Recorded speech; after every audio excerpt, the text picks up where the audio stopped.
Hey guys, this is Jay St. Hilaire. I'm coming to you today to talk specifically about a deal I did. This deal is on DG.com. You guys can check it out and check out my journal on DeanGraziosi.com. It talks about this deal. Not this deal specifically, but this property is one of my first deals that I did right after I joined the Success Academy.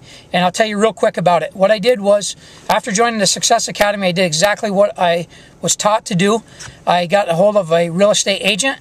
I got a hold of the MLS and had the MLS list that my real estate agent sent me, looking for very motivated sellers, as is, must sell, handyman special, things like that hopefully you have learned already and put into practice. That property I locked up on contract from a buyer and immediately put it on Craigslist. Immediately started marketing it right after I signed the purchase offer. Even before it went to closing, I was building my buyer's list on Craigslist by putting this particular property on there.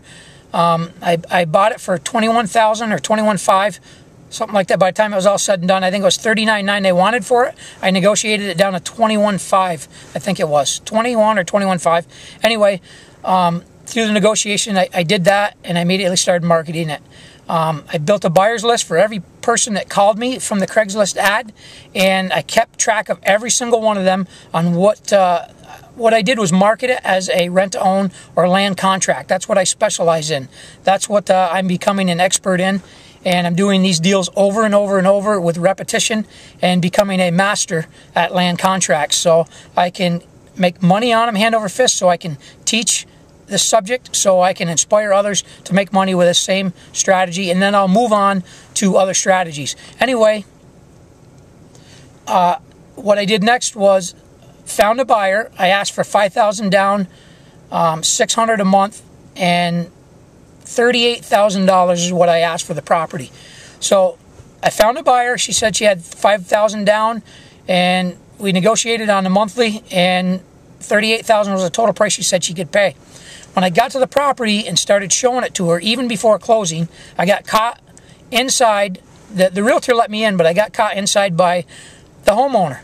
Well, as you can expect, that's a problem. So I found a solution by talking my way out of it with the homeowner, because she was mad we were in there before closing. But I straightened that out, smoothed it out, and talked to the buyer outside. The buyer told me they didn't have the $5,000 down, and I'm like, oh no, not another problem. So at that time when I first started, I was not very good at negotiation, and I was learning very quickly, because problems were hitting me left and right. So I was learning how to deal with them. Anyway, I asked them, I overcame the problem by saying, what do you have to trade for this for a down payment? I said, do you have a car, boat, truck, motorcycle, whatever you have, tell me about it, and see if I can work something out. Well, lo and behold, they had a double-wide manufactured home that they were living in, a mobile home park that their mother had bought free and clear a couple years ago before this deal, and was basically fairly new. And the people, why they were selling it, is they got in an argument with the park owners and had to move out. And when they move out, they obviously got to still pay rent if they don't sell it. So I was in a position where I said, if it's in the shape you say it's in, I'll take $20,000 off the $38,000 that I'm asking, which will leave $18,000 left, and we'll work out a deal. So we worked out a deal. I made it happen.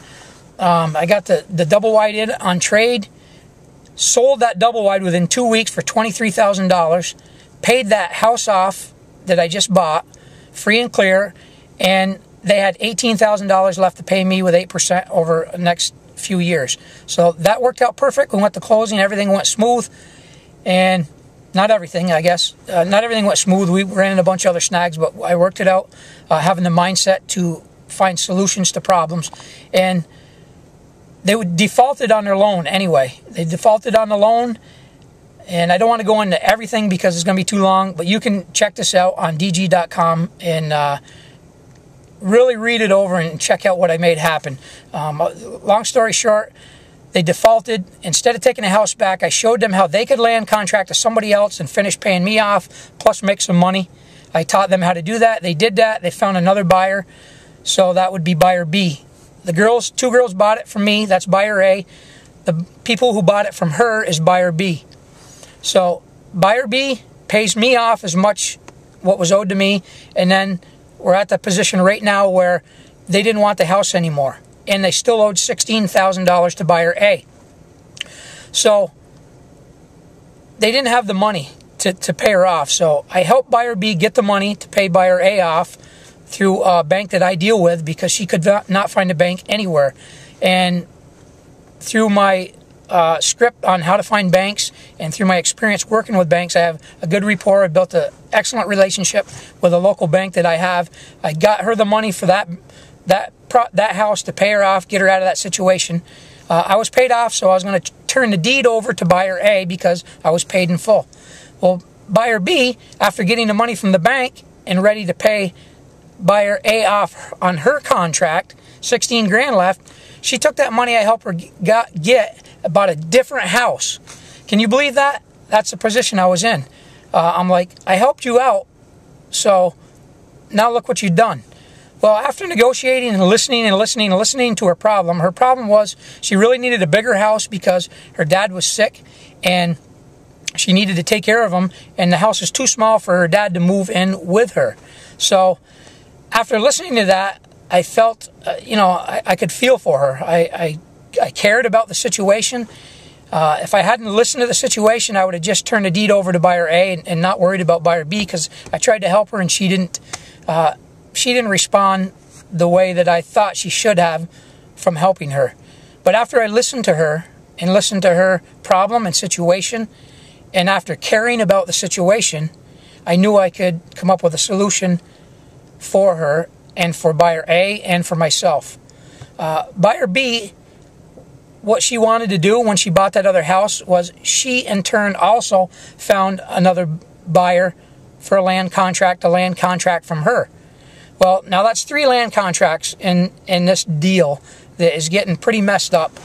So after I showed her how to do that, she went and found a buyer that had $3,000 down, $600 a month, that would buy that house for $35,000.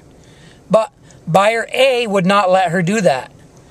So to make a long story short, I've already said this twice, but it's still a long story. What I did was talk to all 3 and negotiated to pay buyer A $10,000 cash if she would forego the debt of buyer B, the 16 grand. She said yes. I said to buyer B, I will give you some money for your troubles and because you found a buyer for me. I said, what do you want?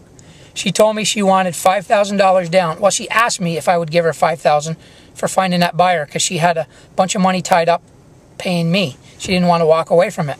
I said, well, you wouldn't have had to walk away from it if you would have taken the money that I helped you get through the bank and paid buyer A off.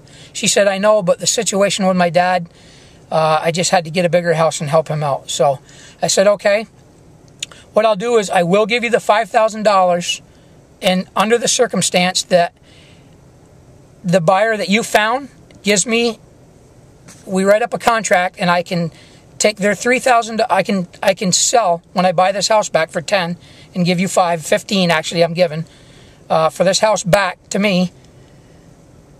Actually, it's still in my name, so we just have to put the paperwork to clear up all the mess of a paperwork. Actually, it's not a mess. It's if you sit down and figure out and write down how it goes, it comes out pretty clear. It's pretty easy. If I can have them give me a non-refundable down payment of the $3,000 that they said they would, I'll make this deal happen. So I called the attorney and talked to him, told him all about it. This is all on the same night. Made the deal happen. The next day, the buyer came, gave me $3,000. Actually, yesterday, within 2 days, I had $3,000 in my pocket. We haven't done the contract yet. It's just a non-refundable $3,000 until I get all this paperwork straightened out, which will be the end of this week. I just called the attorney. It's all going to happen within the next few days. It's very little paperwork, he said, and it's all because of listening, learning about the situation, and controlling the negotiation, controlling what is going on.